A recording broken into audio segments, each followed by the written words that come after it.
जैन साथियों, स्वागत है आपका अपने चैनल तैयारी तक पे। आज अपन देखेंगे बौद्ध धर्म। बौद्ध धर्म से जो पीछे वाले वीडियो में अपन देखा था थ्योरी पोर्शन, इस वीडियो में देखेंगे अपन ऑब्जेक्टिव जो अलग अलग परीक्षाओं में बार बार पूछे गए क्वेश्चंस। तो शुरू करते हैं। आज का पहला क्वेश्चन, जो स्टूडेंट मेरे रेगुलर स्टूडेंट है या मेरे ऑफलाइन कोचिंग में पढ़े हुए हैं मेरे से, तो वो 50 में से उनके कितने स्कोर हो रहे हैं तो वो मेरे को कमेंट में ज़रूर बताएंगे।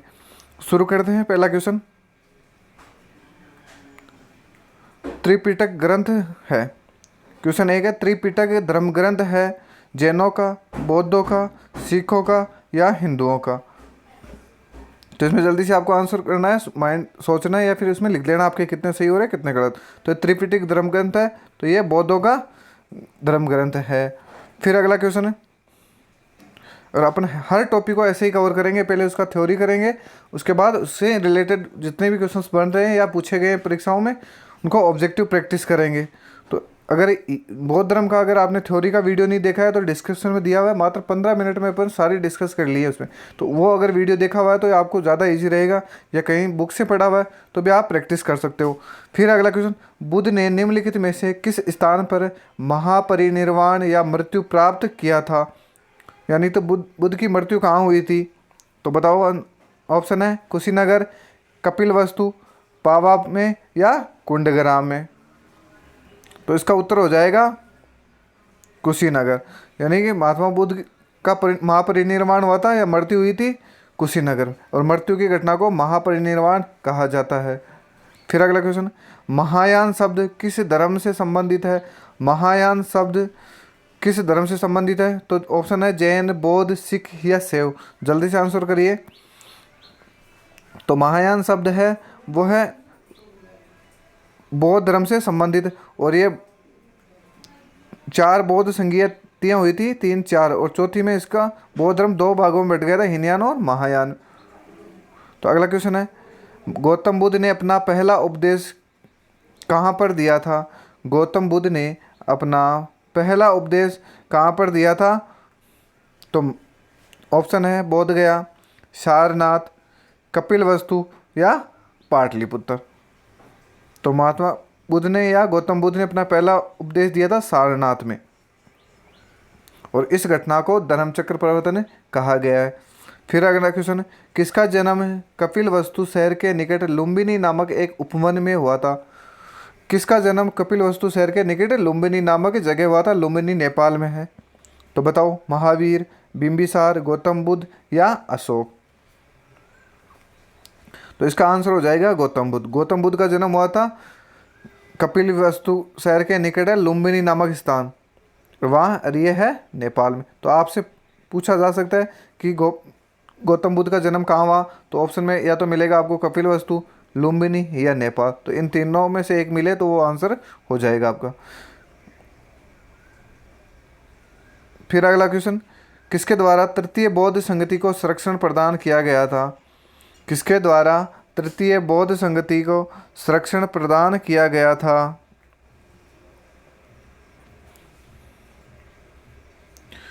तो आंसर करिए जल्दी से। कनिष्क, अशोक, महाकश्यप या उपाली? तो ये तो मैंने ट्रिक से भी बताया पीछे, RVPK की, RVPK, MS-TV और AK। तो इसमें पूछा है किसका संरक्षण, यानी संरक्षण किसने प्रदान किया, मतलब शासनकाल किसका था? ये शासनकाल, ये अध्यक्ष और ये स्थान था। तो पहली जो संगति हुई थी अगातशत्रु, दूसरी जो बौद्ध संगति हुई इसमें कालाशोक, और तीसरी में हुआ था अशोक, और चौथी में हुआ था कनिष्क। तो ये पूछा है तीसरी बौद्ध संगति का, तो आंसर हो जाएगा अशोक। तो इसका उत्तर हो जाएगा अशोक। फिर अगला क्वेश्चन, बौद्ध ग्रंथ पिटकों की रचना निम्नलिखित में से किस भाषा में की गई थी? तो बौद्ध ग्रंथ पिटकों की रचना की गई थी, तो ऑप्शन है संस्कृत, अर्धमागधी, पाली या प्राकृत? तो इसका उत्तर हो जाएगा पाली। अगर पाली और प्राकृत दोनों ऑप्शन में आओ एक ही साथ तब तो आपको पाली और प्राकृत करनी है, अगर पाली अलग से आ जाए तो उत्तर हो जाएगा पाली। फिर अगला क्वेश्चन, गौतम बुद्ध का जन्म स्थल था, गौतम बुद्ध का जन्म स्थान था कुशीनगर, सारनाथ, बोधगया या लुम्बिनी। तो गौतम बुद्ध का जन्म हुआ था कपिलवस्तु, कपिलवस्तु के निकट, ये लुम्बिनी नामक उपवन में, और ये दोनों है कहाँ, तो ये है नेपाल में। तो इसका उत्तर हो जाएगा लुम्बिनी। 4, गौतम बुद्ध का जन्म स्थल था लुम्बिनी। फिर अगला क्वेश्चन है, किस भाषा का ज़्यादा प्रयोग, किस भाषा का ज़्यादा प्रयोग बौद्धवाद के प्रचार के लिए किया गया था। तो ऑप्शन है संस्कृत, प्राकृत, पाली या शौरसेनी। तो इस क्वेश्चन का सही उत्तर हो जाएगा पाली, यानी बौद्धवाद का प्रचार सबसे ज़्यादा पाली भाषा में किया था। फिर अगला क्वेश्चन, गौतम बुद्ध ने अपना प्रथम उपदेश कहाँ दिया था। तो ये क्वेश्चन वापस रिपीट हो गया। गौतम बुद्ध ने अपना पहला उपदेश दिया था सारनाथ में, और अंतिम दिया था कुशीनगर में, और सर्वाधिक दिए थे श्रावस्ती, कौशल की राजधानी श्रावस्ती में। तो ये भी ध्यान रखना है। फिर अगला क्वेश्चन है, बौद्ध धर्म ग्रहण करने वाली पहली महिला कौन थी। बौद्ध धर्म ग्रहण करने वाली पहली महिला कौन थी। यशोधरा, महामाया, महाप्रजापति गौतमी या बिंबा। तो इस क्वेश्चन का सही उत्तर हो जाएगा महाप्रजापति गौतमी, जो महात्मा बुद्ध की मौसी थी, और इन्होंने ही महात्मा बुद्ध का लालन पालन किया था। महामाया, तो महामाया बुद्ध की माता का नाम था, और ये कोलिय वंश की राजकुमारी थी। और यशोधरा, यशोधरा थी महात्मा बुद्ध की पत्नी। महात्मा बुद्ध की पत्नी का नाम यशोधरा था, और पुत्र का नाम राहुल था। फिर अगला क्वेश्चन, बोधगया स्थित है, बोधगया कहाँ पर स्थित है। तो पश्चिम बंगाल, उड़ीसा, बिहार या असम। तो बोधगया स्थित है वह है बिहार में, जहाँ बुद्ध को ज्ञान की प्राप्ति हुई थी, ज्ञान की प्राप्ति हुई थी। फिर अगला क्वेश्चन, जातक किसका ग्रंथ है। जातक किसका ग्रंथ है। वैष्णव, जैन, बौद्ध या शैव। तो जातक है वो बौद्धों का ग्रंथ है, तो इसका उत्तर हो जाएगा बौद्ध, ऑप्शन संख्या 3। फिर अगला क्वेश्चन, सिद्धार्थ या बुद्ध को ज्ञान की प्राप्ति कहाँ हुई थी। सिद्धार्थ या बुद्ध को ज्ञान की प्राप्ति कहाँ हुई थी। तो ऑप्शन है वाराणसी, सारनाथ, कुशीनगर व गया। तो इसमें से बताओ जल्दी से आंसर कि बुद्ध को ज्ञान की प्राप्ति कहाँ हुई थी। तो बुद्ध को ज्ञान की प्राप्ति हुई गया, इसे बोला जाता है बोध गया।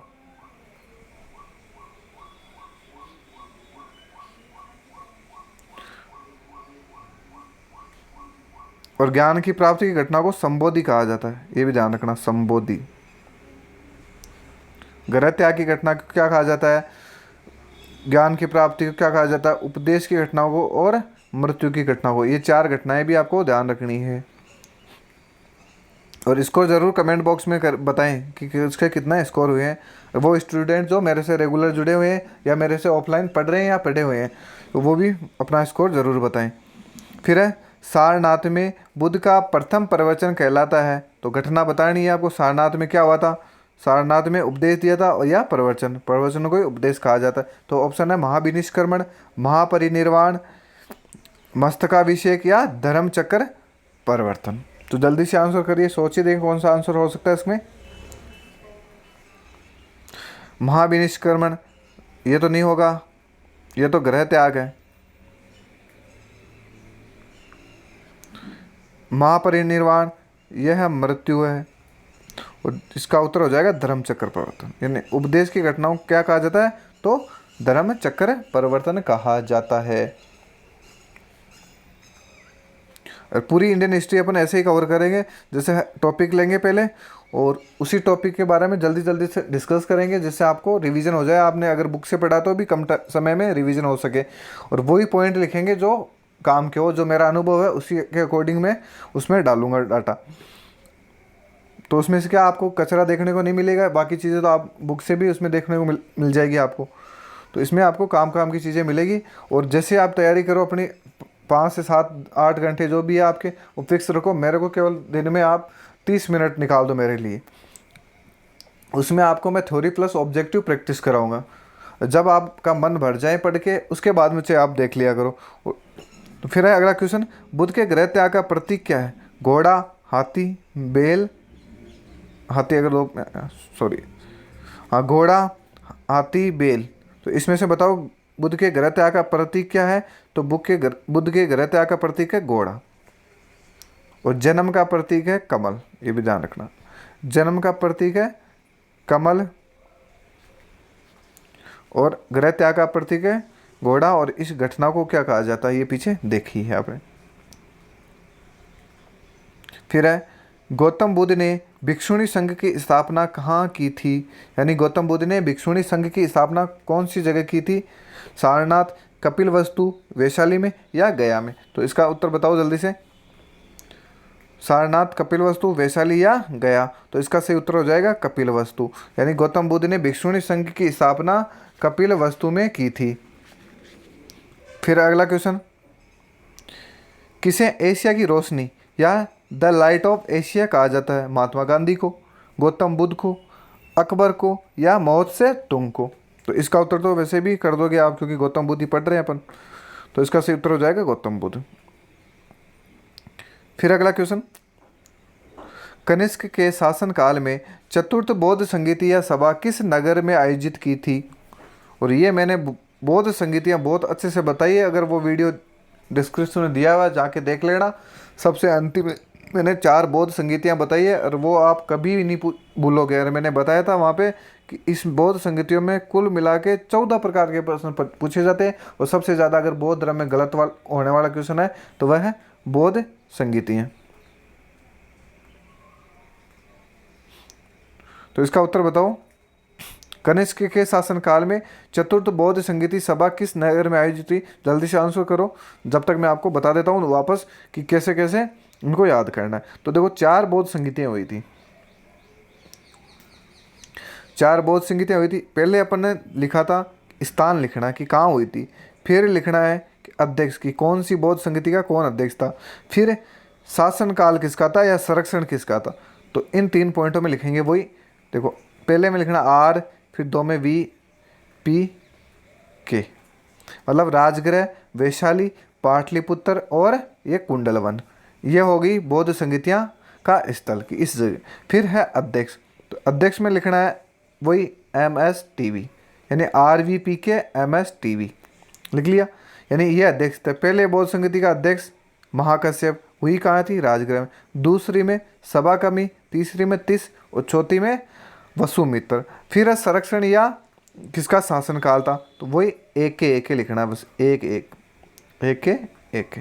पहले में कौन था? तो यहाँ ध्यान रखना ए से 2 बार ए आ रहा है, 2 बार के आ रहा है। तो यहाँ ध्यान रखना कि शुरू में पहले में तो अज्ञात शत्रु, दूसरे में कालाशोक, बस यहाँ ही कन्फ्यूज होने के वो है चांस, और कहीं नहीं है। तो अज्ञात शत्रु, कालाशोक, फिर है अशोक और फिर है कनिष्क। तो अपन को क्या पूछा है? अपन को यही पूछा है कि चौथी बौद्ध संगीति कहाँ हुई है, किस जगह हुई है। तो अपन वो देखो के, चौथी कहाँ हुई है? के में क्या पड़ा था? कुंडलवन। कुंडलवन कहाँ है? कश्मीर में। बस, तो इसमें ऑप्शन संख्या 3, तो इसका ये उत्तर हो जाएगा। अब आपको कैसे भी पूछे घुमा फिरा के तो आप अपना आंसर कर सकते हो, जहाँ ही कन्फ्यूज हो जाए सेम जल्दी से लिख दो RVPK MSTV AK। फिर अपने आप ही आप काट छाट करके कर दोगे। फिर अगला क्वेश्चन, फिर वापस आ गया, किस नगर में प्रथम बौद्ध संगीति सभा आयोजित की गई थी? और ये सारे के सारे क्वेश्चन है, 50 क्वेश्चन, वो बार बार रिपीट हुए हैं अलग अलग एग्जामों में, वो सारे के सारे रिपीटेड क्वेश्चन है। तो किस नगर में प्रथम बौद्ध संगीति या सभा आयोजित की गई थी? तो बताओ, नालंदा, वैशाली, राजगृह या बोधगया? जल्दी से आंसर करिए। तो इसका सही उत्तर हो जाएगा वही RVPK। तो पहली पूछ रहा है तो कौन सी हो जाएगा इसका उत्तर? राजगृह। दूसरी वैशाली में, तीसरी पाटलिपुत्र में, चौथी कुंडलवन कश्मीर में। फिर अगला क्वेश्चन, बुद्ध की मृत्यु के बाद प्रथम बौद्ध संगीति की अध्यक्षता किसने की थी? बस अब यहीं पकड़ लेना कि वापस यही पूछा है प्रथम बौद्ध संगीति, क्योंकि एग्जाम में वही क्वेश्चन पूछे जाते हैं। अब की बार ये पूछ रहा है तो उसके आसपास के जितने क्वेश्चन हैं वो पढ़ लो आप, वही पूछे जाते हैं और वही फिक्स है। फिर है महाकश्यप, धर्मसेन, अज्ञातशत्रु या नागशंकर। तो बताओ अध्यक्षता पूछी है, तो वही अपना ध्यान है, लिखा है अपना MSTV। तो पहले में M, फिर दूसरे में S, तीसरे TV। तो पहले में M का मतलब अपन ने क्या देखा था, महाकश्यप। तो पहली बौद्ध संगति का अध्यक्ष कौन था, महाकश्यप। अब यही पूछ लेता किसके शासनकाल में हुई, तो आप बता देते ए का मतलब अज्ञातशत्रु। कहाँ पे हुई, तो RVPK में आप R बता देते यानी राजगृह। तो ऐसे करके ये याद हो जाएगी। फिर अगला क्वेश्चन, गौतम बुद्ध का जन्म कब हुआ था। गौतम बुद्ध का जन्म कब हुआ था, तो 563 ईसा पूर्वी, 558 और 461 और 561 544। तो इसका सही उत्तर हो जाएगा 563 ईसा पूर्वी। जन्म हुआ था लुम्बिनी कपिलवस्तु नेपाल में, और 483 में हुई थी बुद्ध की मृत्यु। 483 में हुई थी बुद्ध की मृत्यु, और मृत्यु की घटना को महापरिनिर्वाण भी कहा जाता है। फिर अगला क्वेश्चन, बौद्ध शिक्षा का केंद्र था, बौद्ध शिक्षा का प्रमुख केंद्र था, तो वह है विक्रमशिला, वाराणसी, गिरनार या उज्जैन। तो बौद्ध शिक्षा का प्रमुख केंद्र था, वो था विक्रमशिला। फिर अगला क्वेश्चन, भारत में सबसे बड़ा बौद्ध स्तूप कहाँ स्थित है। ऑप्शन है सारनाथ, सांची, गया, अजंता। तो इसका सही उत्तर हो जाएगा सांची। फिर अगला क्वेश्चन, फिर वापस क्वेश्चन पूछा हुआ है वही बौद्ध संगीतियों से। निम्नलिखित 4 स्थानों में हुई बौद्ध संगीतियों का सही काल क्रम नीचे दिए गए कूट से ज्ञात करो। वैशाली, राजगृह, कुंडलवन और पाटलिपुत्र। तो इसको आपको क्रम सेट करना है। वही बात अगर आपको वो ट्रिक्स से थोड़ा सा याद है तो आप कैसे घुमा फिराएं आप कर लोगे। तो जल्दी से बताओ, देखें जल्दी से आंसर करना, और कमेंट बॉक्स में ज़रूर बताना कि आपके 50 में से कितना स्कोर हुए हैं इस बार। फिर अपन बार बार हर टॉपिक को ऐसे ही करेंगे और आपका जीके बहुत अच्छा हो जाएगा, एक भी क्वेश्चन गलत नहीं होगा अगर आप इस तरीके से पढ़ोगे। तो अगर आप बुक से भी पढ़ते हो, अगर आप ऑनलाइन ज़्यादा नहीं देखते और बुक से पढ़ते हो, तो बुक में भी यही करना है, टॉपिक करो फिर उसी टॉपिक के ऑब्जेक्टिव क्वेश्चन सॉल्व करो, जिससे आपको क्या एक्यूरेसी बढ़ जाएगी और आपको याद होने की जो मेमोरी पावर है वो भी डेवलप होगा। तो इसमें वही अपने ऐसे अगर आप कंफ्यूज हो रहे हो तो सीधा सीधा लिख दो। स्थान पूछा है तो वही RVPK देखना है। तो पहले R में क्या है, राजगृह। तो राजगृह किसमें है, 2 नंबर पे। फिर यानी वैशाली, वैशाली कहाँ है, 1 नंबर पे। फिर है P में क्या है, पाटलिपुत्र, कितने नंबर पे है, 4 नंबर पे। और फिर कौन सा बच गया है, कुंडलवन अंतिम। तो अपना आंसर क्या हो जाएगा, 2143। तो 2143 किस में है, इनमें तो दोनों में है नहीं, तो इसमें 21 है, इसमें 34, तो इसका उत्तर हो जाएगा 2143, ऑप्शन 4। फिर अगला क्वेश्चन,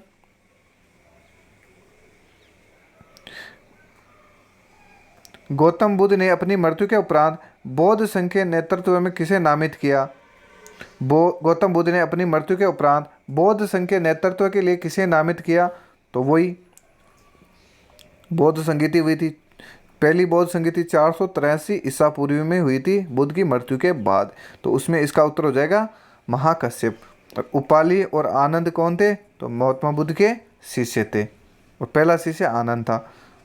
फिर अगला क्वेश्चन, कश्मीर में कनिष्क के शासनकाल में जो बौद्ध संगीति आयोजित हुई थी उसकी अध्यक्षता किसने की। वापस वही बौद्ध संगीतियों से क्वेश्चन पूछा गया। नागार्जुन, तिस, सबाकामी या वसुमित्र। जल्दी से आंसर करो, सोचो बताओ, देखिए क्या हो सकता है इसका। कश्मीर में जो बौद्ध संगीति हुई थी कुंडलवन नामक स्थान पर, और वो चौथी बौद्ध संगीति हुई थी, उसकी अध्यक्षता किसने की। तो वही अगर आप भूल रहे हो तो अध्यक्षता वाले में क्या लिखा था अपन ने, MS TV। अब पूछ के अनुसार है, यहाँ क्रम नहीं दिया हुआ, तो आप ध्यान रखना ये पूछ रहा है के कुंडलवन कश्मीर, तो वही अपन ने दिखा था RVPK। अब यहाँ पकड़ लिया के यानी कश्मीर। कश्मीर में जो अध्यक्षता किसने की थी, वसुमित्र ने। और अगर शासनकाल पूछता तो वही वापस क्या आ जाता, एक के यानी कनिष्क के शासनकाल में हुई थी कुंडलवन कश्मीर में, अध्यक्षता की थी वसुमित्र ने। तो इसका उत्तर हो जाएगा ऑप्शन 4। फिर अगला क्वेश्चन, त्रिपिटक क्या है। त्रिपिटक क्या है, ये पहला ही क्वेश्चन था, ये फिर रिपीट हुआ है एग्जाम में और ये पूछा है, अब की बार थोड़ा सा घुमा के दे दिया। ऑप्शन है गांधी जी के 3 बंदर, फिर है ब्रह्मा विष्णु महेश, महावीर के 3 नगीने और बुद्ध के उपदेशों का संग्रह। तो इसका उत्तर हो जाएगा ऑप्शन संख्या 4, बुद्ध के उपदेशों का संग्रह। यह त्रिपिटक ग्रंथ है और इसके 3 भाग होते हैं, बुद्ध, धम्म और संघ। तो ये मैंने बताया था उस वीडियो में, BDS त्रिपिटक में 3 ग्रंथों के ध्यान रखना, BDS बुद्ध, धम्म और संघ। यह बुद्ध के 3 त्रिपिटक ग्रंथ है। फिर अगला क्वेश्चन, दक्षिण पूर्व एशिया में प्रचलित बौद्ध धर्म की शाखा का नाम बताइए। दक्षिण पूर्व एशिया में प्रचलित बौद्ध धर्म की शाखा का नाम तो है वज्रयान, थेरावादा, महायान या इनमें से कोई नहीं। तो इसका सही उत्तर हो जाएगा ऑप्शन 2, थेरावादा, और इसे थेरागाता भी कहा जाता है। फिर अगला क्वेश्चन, बौद्धों का प्रार्थना कक्ष कहलाता है। बौद्धों का प्रार्थना कक्ष कहलाता है संघ, बसदी, विहार या चैत्य। तो इसका सही उत्तर हो जाएगा ऑप्शन 4, चैत्य। बौद्धों का प्रार्थना कक्ष चैत्य के नाम से जाना जाता है या चैत्य कहलाता है। फिर है, बुद्ध ने महापरिनिर्वाण कहाँ किया। बुद्ध ने महापरिनिर्वाण कहाँ किया। तो आंसर करिए जल्दी से, कुशीनगर, सारनाथ, लुम्बिनी या वैशाली। महापरिनिर्वाण का मतलब है मृत्यु। मृत्यु की घटना को क्या कहा जाता है, महापरिनिर्वाण। हुई कब थी, 483 ईसा पूर्व में हुई थी और उसी दिन पहली बौद्ध संगति हुई थी। चलो फिर अपने इसका आंसर बताओ, कुशीनगर, सारनाथ, लुम्बिनी या वैशाली। तो इसका सही उत्तर हो जाएगा कुशीनगर। बुद्ध की मृत्यु कहाँ हुई थी, कुशीनगर में, और यहीं बुद्ध ने अंतिम उपदेश दिया था। फिर सारनाथ, तो सारनाथ में तो प्रथम उपदेश दिया था। फिर लुम्बिनी में तो बुद्ध की का जन्म हुआ था 563 ईसा पूर्व में। वैशाली में बौद्ध धर्म की दूसरी संगति हुई थी, बौद्ध संगति हुई थी दूसरी। फिर अगला क्वेश्चन, बौद्ध संघ के नियमों का उल्लेख मिलता है। बौद्ध संघ के नियमों का उल्लेख मिलता है शुद्ध पिटक, विनय पिटक, अभिधम पिटक या इनमें से कोई ही नहीं। तो बौद्ध संघ के नियमों का उल्लेख मिलता है विनय पिटक में। तो इसका उत्तर हो जाएगा ऑप्शन 2। फिर अगला क्वेश्चन, जातक कथाएं निम्नलिखित में से किस संप्रदाय से जुड़ी हुई है। जातक कथाएं निम्नलिखित में से किस संप्रदाय से जुड़ी है। तो ऑप्शन है बौद्ध धर्म, जैन धर्म, लिंगायत या शैव धर्म। तो इसका उत्तर हो जाएगा बौद्ध धर्म। फिर अगला क्वेश्चन है, किसे बौद्ध संगति के उपरांत महायान संप्रदाय का उत्कर्ष हुआ। ये भी मैंने बताया अच्छे से कि बौद्ध संगतियों में कुल 14 प्रकार से क्वेश्चन पूछे जाते हैं और वो किसी भी प्रकार से पूछ सकता है आपसे। तो इसमें पूछा है कि कौन सी बौद्ध संगति में बौद्ध धर्म या महायान संप्रदाय का उत्कर्ष हुआ, यानी यह बौद्ध धर्म 2 भागों में बटा था, महायान और हीनयान। तो वो कौन सी बौद्ध संगति में बटा था। तो प्रथम, द्वितीय, तृतीय और चतुर्थ। यही बताया था मैंने, ये चौथी बौद्ध संगति है। इसके दो भागों में बांटने के लिए दो के टुकड़े करेंगे, तो मतलब चौथी बौद्ध संगति। तो इसका उत्तर हो जाएगा चतुर्थ। और कहाँ हुई थी, तो वही के में हुई थी, कुंडलवन कश्मीर में। अध्यक्ष कौन था, तो वसुमित्र था। और किसके शासनकाल में, तो कनिष्क के शासनकाल में। अब ये क्वेश्चन आपसे ऐसे पूछता कि किसके शासनकाल में बौद्ध धर्म 2 भागों में बटा, या किसके शासनकाल में महायान या हीनयान संप्रदाय का उत्कर्ष हुआ था, तो आप बता देते कि कनिष्क के शासनकाल में। फिर अगला क्वेश्चन, बौद्ध धर्म के संस्थापक कौन थे। इजी सा क्वेश्चन है, ये तो सब कर देंगे। महावीर, सिद्धार्थ, अशोक या चाणक्य। जल्दी से आंसर बताना इसका। बौद्ध धर्म का संस्थापक है कौन था, महावीर, सिद्धार्थ, अशोक या चाणक्य। तो इसका सही उत्तर हो जाएगा सिद्धार्थ। और सिद्धार्थ कौन था, तो सिद्धार्थ ही तो गौतम बुद्ध का नाम था। गौतम बुद्ध का बचपन का नाम क्या था, तो वो था सिद्धार्थ। तो इस क्वेश्चन का सही उत्तर हो जाएगा ऑप्शन 2, सिद्धार्थ। फिर अगला क्वेश्चन, विक्रमशिला महाविहार का संस्थापक था। विक्रमशिला महाविहार का संस्थापक किसे माना जाता है, चंद्रगुप्त मौर्य को, धर्मपाल को, विजयपाल को या बुद्धगुप्त को। जल्दी से आंसर करना है इसका। तो विक्रमशिला महाविहार का संस्थापक माना जाता है धर्मपाल को। तो इसका उत्तर हो जाएगा ऑप्शन 2। फिर अगला क्वेश्चन, राजा कालाशोक के समय कौन सी बौद्ध संगीति हुई थी? ये वापस बौद्ध संगीति आई। यानी जितने अगर क्वेश्चन पूछे हैं, अरे एवरेज देखें तो सबसे ज़्यादा अगर क्वेश्चन पूछे गए तो वो बौद्ध संगीतियों से पूछे गए, घुमा घुमा के। तो वही है, बताओ इसका आंसर कौन सी संगीति हुई थी? प्रथम है, दूसरी, तीसरी या चौथी? ये शासनकाल पूछा है कि किसके शासनकाल में कौन सी बौद्ध संगीति हुई थी। तो वही बताया मैंने, शासनकाल में एक अज्ञातशत्रु, कलाशोक, अशोक व कनिष्क। तो इसमें पूछा है कालाशोक, तो कालाशोक के समय 1, 2, दूसरी बौद्ध संगीति, तो इसका उत्तर हो जाएगा 2। ऑप्शन संख्या 2 द्वितीय बौद्ध संगीति। फिर है, गौतम बुद्ध की शिक्षाओं का संकलन किस बौद्ध ग्रंथ में किया गया है? गौतम बुद्ध की शिक्षाओं का संकलन किस बौद्ध ग्रंथ में किया गया है? जल्दी से आंसर करिए इसका।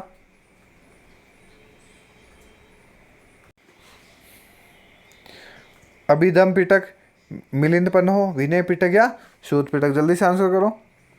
तो इसका उत्तर हो जाएगा सूत पिटक। अब पीछे एक क्वेश्चन आया था विनय पिटक से संबंधित, जो था बौद्ध संघ के नियमों का उल्लेख, शिक्षाओं का संकलन पूछे तो सूत पिटक, स फॉर शिक्षा, स फॉर सूत पिटक, और नियम पूछे तो विनय पिटक। बस नियम का ध्यान रखना कि बौद्ध ग्रंथ के नियमों का उल्लेख इसमें पड़ता है, तो न फॉर नियम, न फॉर नए विनय। तो ये ध्यान रखना, अगर भूल जाओ तो ऐसे कोई ट्रिक नहीं है, अगर कंफ्यूज हो जाओ तो ध्यान ये देखना कि शिक्षाओं का सूत पिटक और विनय पिटक का मतलब क्या है? विनय यानी नियमों का उल्लेख। फिर है, निम्नलिखित में से कौन सी भाषा बुद्ध द्वारा बोली जाती थी? निम्न में से कौन सी भाषा बुद्ध द्वारा बोली जाती थी? तो प्राकृत, संस्कृत, अपभ्रंश या इनमें से कोई ही नहीं। तो बुद्ध द्वारा बोली जाने वाली भाषा थी प्राकृत, और उपदेशों की भाषा कौन सी थी? उपदेशों की भाषा थी पाली। तो यह ध्यान रखना। फिर अगला क्वेश्चन, बौद्ध धर्म की महायान शाखा औपचारिक रूप से किसके शासनकाल में प्रकट हुई? पहले बताया था, ये वापस आ गया क्वेश्चन। किस तरीके से आपसे क्वेश्चन पूछा जा सकता है? बौद्ध धर्म की महायान शाखा औपचारिक रूप से किसके शासन में काल में प्रकट हुई? तो अज्ञातशत्रु, ऑप्शन है अज्ञातशत्रु, अशोक, धर्मपाल या कनिष्क? तो इसका सही उत्तर हो जाएगा कनिष्क। चौथी जो बौद्ध संगीति हुई थी कुंडलवन कश्मीर में, और उसका अध्यक्ष था वसुमित्र। उसी समय बौद्ध धर्म 2 भागों में बट गया था, एक तो था महायान और एक था हीनयान। तो ये भी ध्यान रखना। फिर अगला क्वेश्चन, किस शासक के शासनकाल में नेपाल में बौद्ध धर्म का गमन हुआ था? तो जल्दी से उत्तर करो। समुद्रगुप्त, अशोक, चंद्रगुप्त या हर्षवर्धन? जल्दी से आंसर करो।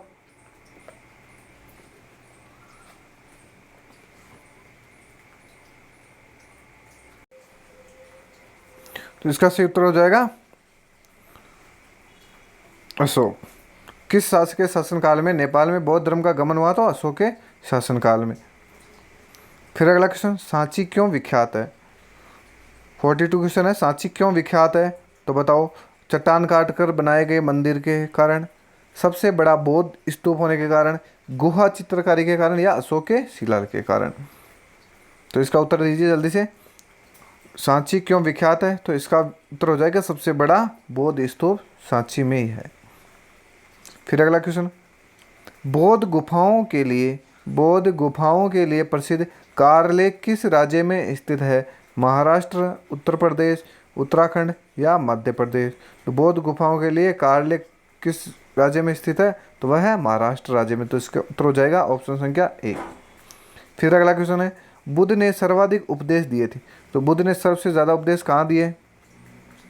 बताओ। देखिए, वैशाली में, श्रावस्ती में, कौशाम्बी में या राजगृह में? बुद्ध ने पहला उपदेश तो दिया था सारनाथ में, और अंतिम उपदेश दिया था कुशीनगर में, और सर्वाधिक उपदेश दिए थे श्रावस्ती। कौशल की राजधानी श्रावस्ती में, तो इसका उत्तर हो जाएगा ऑप्शन संख्या 2। बुद्ध ने सर्वाधिक उपदेश कौशल की राजधानी श्रावस्ती में दिया। फिर अगला क्वेश्चन, सर्वप्रथम स्तूप शब्द का कहाँ मिलता है, यानी सबसे पहले स्तूप शब्द का उल्लेख किसमें मिलता है? तो ऑप्शन है ऋग्वेद, जातक कथा, अर्थशास्त्र या इनमें से कोई नहीं। तो इस प्रश्न का उत्तर हो जाएगा ऋग्वेद। ऋग्वेद में सर्वप्रथम स्तूप शब्द का उल्लेख मिलता है। फिर अगला क्वेश्चन, द्वितीय बौद्ध संगीति का आयोजन कहाँ हुआ? द्वितीय बौद्ध संगीति का आयोजन कहाँ हुआ? तो ये आप बता सकते हो, वही RVPK के हिसाब से। तो राजगृह पहली हुआ था, दूसरी वैशाली, तीसरी पाटलिपुत्र और चौथी हुई थी कुंडलवन। तो इसका उत्तर हो जाएगा ऑप्शन संख्या 2 वैशाली। फिर अगला क्वेश्चन, गौतम बुद्ध की माँ किस वंश से संबंधित थी? तो गौतम बुद्ध की माँ कौन थी, पहले तो ये पता होना चाहिए। माँ थी महामाया। महामाया ये माता का नाम था। और ये शाक्य वंश, माया वंश, लिच्छवी वंश या कोलीय वंश? तो जल्दी से आंसर करो। गौतम बुद्ध की माँ किस वंश से संबंधित थी? तो गौतम बुद्ध की माँ कोलीय वंश से संबंधित थी। कोलीय वंश की ये राजकुमारी थी महामाया, जिसका बेटा था गौतम बुद्ध। और शाक्य वंश, तो पिता थे वो क्षत्रिय वंश के, शाक्य कुल के राजा थे। तो इसका उत्तर हो जाएगा ऑप्शन 4। फिर अगला क्वेश्चन, बौद्ध संगतियों के 4 आयोजकों का सही क्रम बताओ, यानी किसके शासन काल में हुई या आयोजक कौन थे? तो कालाशोक, अज्ञातशत्रु, अशोक, कनिष्क, चारों को देखना। देखो तो वही आपके दिमाग में आनी चाहिए ट्रिक कि मैंने क्या पढ़ा है, कि मैंने ये पढ़ा है कि एक के हिसाब से पढ़ा है मैंने। और पहले एक का अज्ञातशत्रु, तो पहले तो यहीं देख लो कि अज्ञातशत्रु किस में, इसमें भी नहीं है, इसमें भी नहीं है, इसमें नहीं है, तो ज़्यादा माथा पड़ी नहीं कि नहीं ये हो गया। और यहाँ फिर अपन अपना मैच कर लेते, ए फिर के फिर ए और फिर के। तो इसमें हो जाएगा अज्ञातशत्रु और कालाशोक और अशोक और कनिष्क। तो आपको कैसे भी पूछे, प्रथम का पूछे या अंतिम का पूछे या तृतीय का पूछे या द्वितीय का पूछे, आप आराम से बता सकते हो। तो इसका उत्तर हो जाएगा ऑप्शन 4। फिर अगला क्वेश्चन, बुद्ध का प्रिय घोड़ा था। बुद्ध के प्रिय घोड़े का नाम बताना है इसमें। कंथक, चन्ना, देवदत्त या सुजात? तो बुद्ध के प्रिय घोड़े का नाम था कंथक। बुद्ध के घोड़े का नाम था कंथक। फिर अगला क्वेश्चन, महात्मा बुद्ध की शिष्या कौन थी? ये है अंतिम क्वेश्चन और जल्दी से आंसर करना है। और कितने आपके सही बैठे हैं ये आप कमेंट बॉक्स में ज़रूर बताओगे कि आपका स्कोर क्या रहा है 50 में से। तो ऑप्शन है सुजाता, आनंद, उपाली या आम्रपाली। तो इसका सही उत्तर हो जाएगा आम्रपाली, ऑप्शन संख्या 4। अब सुजाता कौन थी, आनंद कौन था, उपाली कौन और आम्रपाली कौन?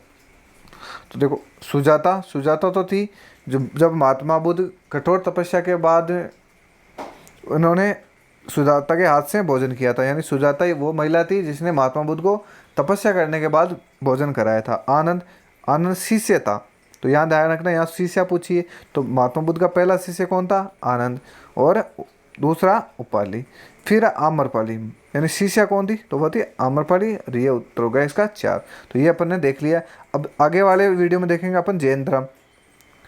जैन धर्म के बाद में वही 15 से 20 मिनट में जैन धर्म को देख लेंगे। फिर उसके बाद में उसका ऑब्जेक्टिव प्रैक्टिस करेंगे और फिर आगे उसके बाद में मगध राज्य का पढ़ेंगे। फिर वही गुप्त काल, ऐसे करते करते अपन आगे बढ़ते रहेंगे और ऐसे करके अपन टॉपिक वाइज पूरी हिस्ट्री कवर कर लेंगे। तो वीडियो अच्छा लगे तो लाइक ज़रूर करना और कमेंट बॉक्स में स्कोर ज़रूर बताना।